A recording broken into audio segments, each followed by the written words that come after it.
Hello everyone, this is Caffeine to Code, and today I'm going to show you how to code the parzen window method in Python. The parzen window method is a method of probability density approximation, and this was the method which was covered in our previous video. And what it does is basically that you have a set of points, say these are your points, and now what you want to do is that you assume that these points are being generated from a probability distribution, and what your ultimate aim is to uh, plot the probability density function from which these points are being generated. So how to do this and what to do this has been covered. How to do and what are the techniques to do this has been covered in a previous window. I'll put down a link in the description box and you can read, you can watch the video to know about the method. Here I will show you how to code that method in Python.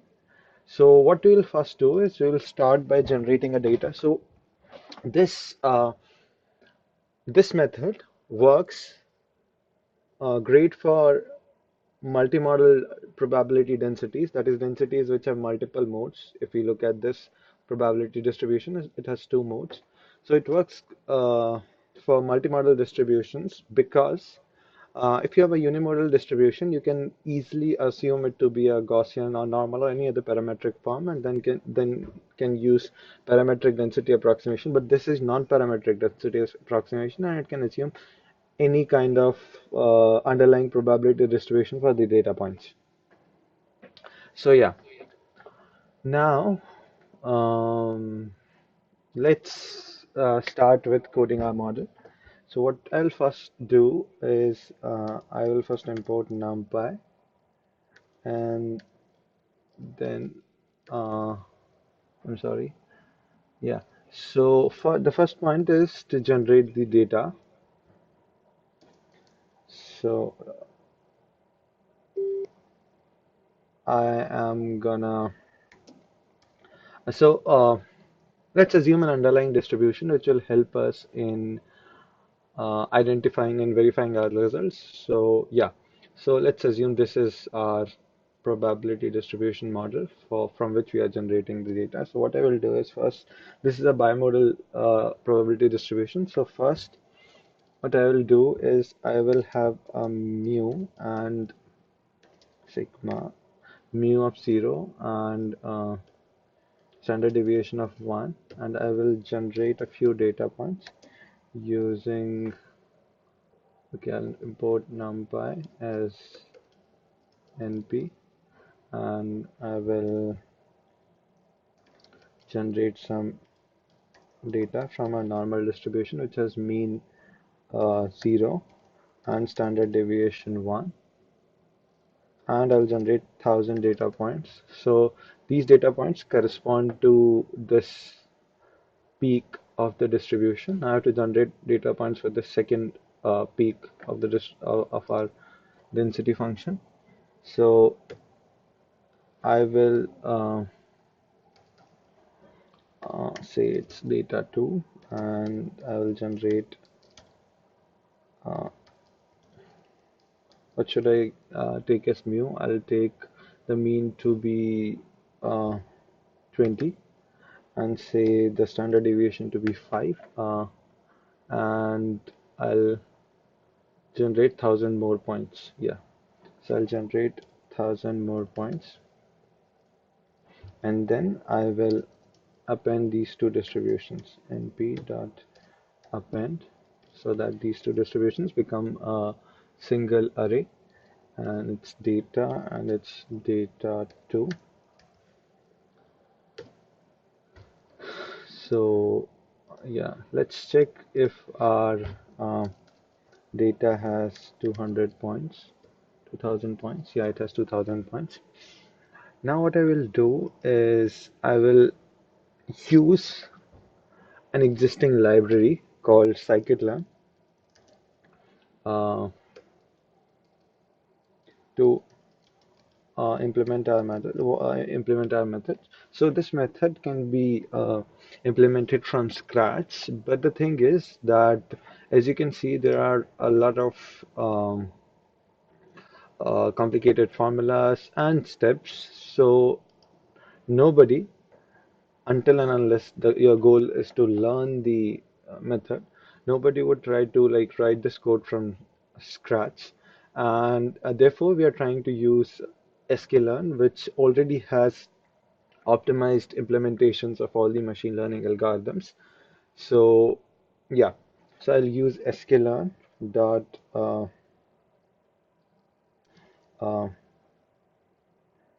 kd dot neighbors import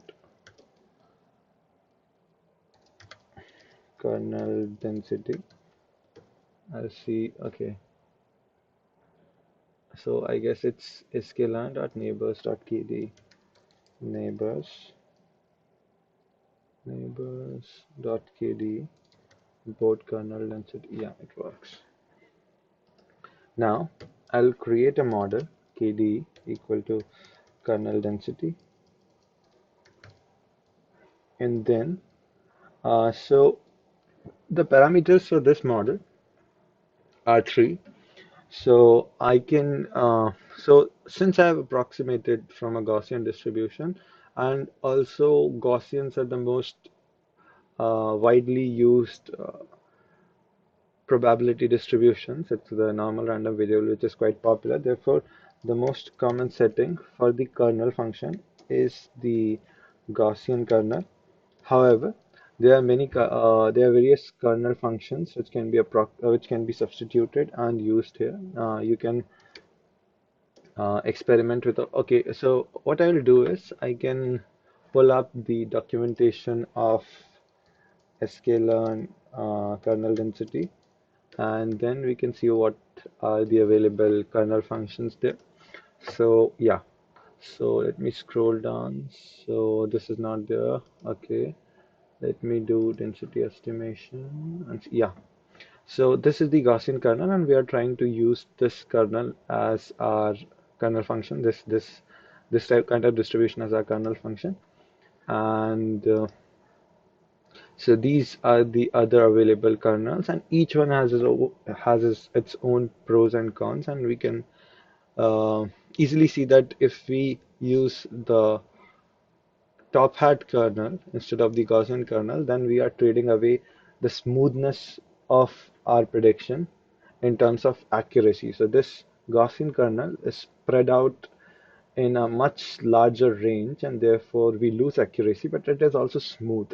So there will be less discontinuities in our approximation. However, if you want accurate description of our probability density function, then maybe top hat is should be our choice because it is accurate and it is spread into a much lesser range, and therefore it assures um, accuracy. But at the same time, since it has these sharp points, sharp edges, therefore we might get some discontinuities or non-differentiable points at our probability density function. So yeah, so we can choose all these kernel density functions from here. Uh, the second, parameter which it takes is the bandwidth.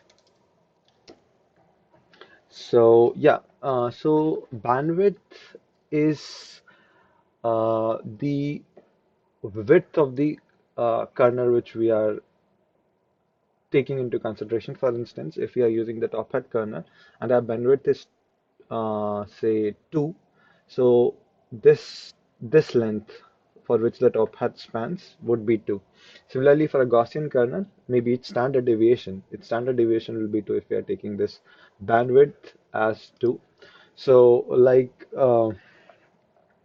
since our uh, data has standard deviations ranging in the order of unit digits, like its standard deviation is 5 and its standard deviation is 1. So it's better to keep a bandwidth which is not in the order of tenths or not in the order of hundreds, but in the order of unit digits. So yeah, so its bandwidth would be 1, and then um, That's all, I guess. So, and then I will try to fit this function to our data points. So, where's our data? Yeah, data. So, however, uh, now I have to reshape our data because this data, this function, fit function, assumes a certain shape of the input array, and it on one axis it counts the batch size. So we have only one batch, therefore we have to reshape the data, and then the 2000 points will become the next array in the next dimension in our array. So we reshape the data and we fit our kernel density estimator. Now we have fit the model for kernel density estimation. How we can utilize this model is that suppose we have a new point, uh, say 3, and we have to find the density of this point, the probability density function, the value of the probability density function at point equal to 3. So now what we can use is that our model will have a function called score samples, and we can pass it a point, pass point in it, and uh, I'm not sure if this won't give an error. This should give an error because I guess I have to put, let's take a random point here, np dot random dot normal, uh, say 0 comma 1 comma 1, and let's say point dot reshape. Um, we have to do the same thing with data here because our data assumes the batch size to be the first dimension, and let's print the point, print the point. Yeah. Um, okay, I'm using Python 3, so that's the error here. Yeah. So yeah, so this has given us a value minus 2.1899548 and our point was 1.02799637. Yeah. So you must be thinking that we are calculating probability density function and why this value is negative. So what actually it gives us is the log probability, the log p value. So to calculate the actual probability, the actual value of the probability distribution function, we'll have to take the exponent of these values, and then we will get the true values of the probability density function. So yeah, now it's good. So now let's see how well has our model performed. So what we will do is to plot, we will select uh,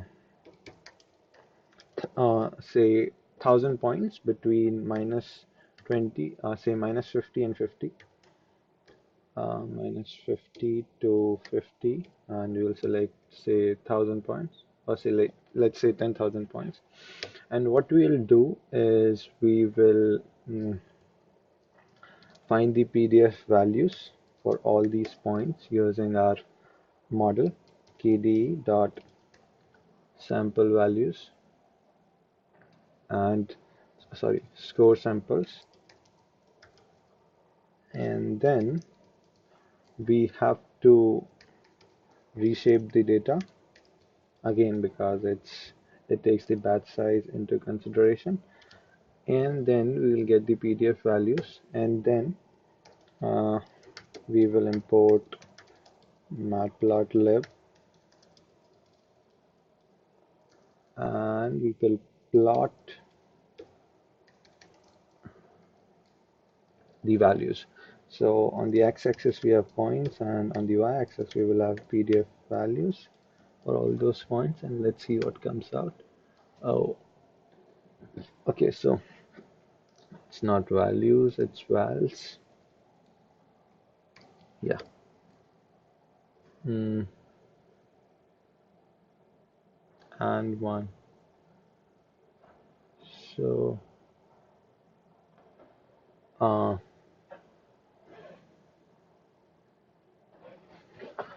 there is some error. What is the error?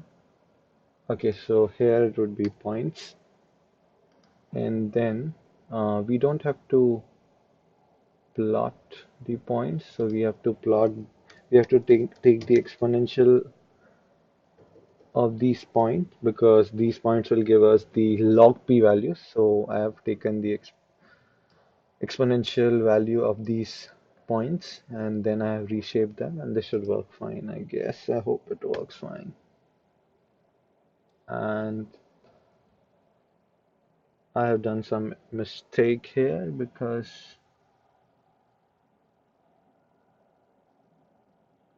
uh, this is not the way our plot should come out. So let me check again. So we have points here and it's the 10,000 points. Yep. And what if I do this?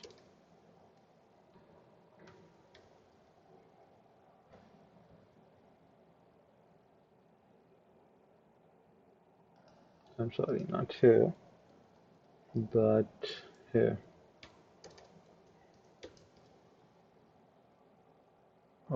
This is not good. This is not good. So I have points and I'm calculating their. Oh no, no, no. I'm doing it all wrong. So I don't have to take the exponential here, but once I get these values, the score values, then I have to take the exponential values here. I guess that makes sense. Okay, yep, yeah, that's right. So we get a bimodal distribution here, and so we can change the. So this is a bimodal distribution, and we can experiment around with this settings by varying the standard deviation of our original value. So if I put the standard deviation as 1 and let everything be calculated again. So yeah, we get 2. And let's say I have a standard deviation of 100. And then let's see how does it work. Yeah, it just basically becomes a single point because it's too spread out. So let's stick with 5 and let's try varying the bandwidth of our model. So if I make the bandwidth too narrow, what happens is it will have too many disturbances and the curve wouldn't be smooth. And let's try with even smaller values. There would be even more irregularities in the graph. And if I take an overly optimistic value for the bandwidth, then my curve would be overly smooth. So we don't want that either. So this is a hyperparameter that we have to adjust with experimentation. And a good model, a good value for this hyperparameter would be the order of the standard deviation. So we have standard deviation in the order of the unit digits, and therefore we should have bandwidth that. Let's try some more density functions. So let the kernel function values. So let's substitute Gaussian with top hat and see what happens. So yeah, see, I told you earlier that there will be more irregularities in the graph if we have top hat values, and if we decrease the bandwidth, we could see those irregularities clearly. So yeah, this would be the graph. And let's try an overly optimistic value. And yeah, so yeah, we can see the characteristic nature of top hat curves here. So yeah, so these two parameters need to be adjusted in order to do in order to achieve good results. So yeah, so that's how you do a parzen window density approximation in Python. And I would encourage you to play with more settings of our experiment. For instance, you can add a third third distribution here, and that has a mean of which has a normal distribution, and that has a mean of say 100 and a standard deviation of 1, and say we generate 1000 points. Let's say we generate 10,000 points, and now since we have generated 10,000 points here, our the distribution must be more skewed towards 100 because we have more points from that distribution. And let's see how this works out. Uh, we convert it, only scalar arrays can be converted to. Okay, let's try this. Uh, Data equals data np dot append data and data 3. Okay, yeah, it worked. Let's see. Uh,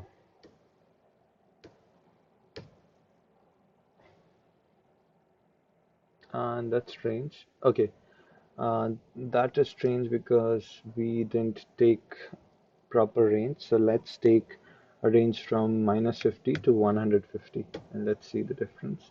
Yeah, so our curve is more skewed towards the 100, towards x equal to 100 because we have more samples from that probability distribution. So yeah, that's what the Python window method looks like in Python, and I would encourage you to try more settings, experiment with the kernel functions, experiment with the bandwidth, experiment with the number of modalities, experiment with by changing the original underlying distribution. Like for instance, you can use an exponential distribution here in other than normal distribution in place of normal distribution. So yeah, that's how this works. And if you have any more questions, and if you want to try out, and if you want me to post another video explaining each and every detail of this method from scratch, then please do comment in the comments section. Yeah, and if you like my work, please subscribe. Thank you. Have a nice day.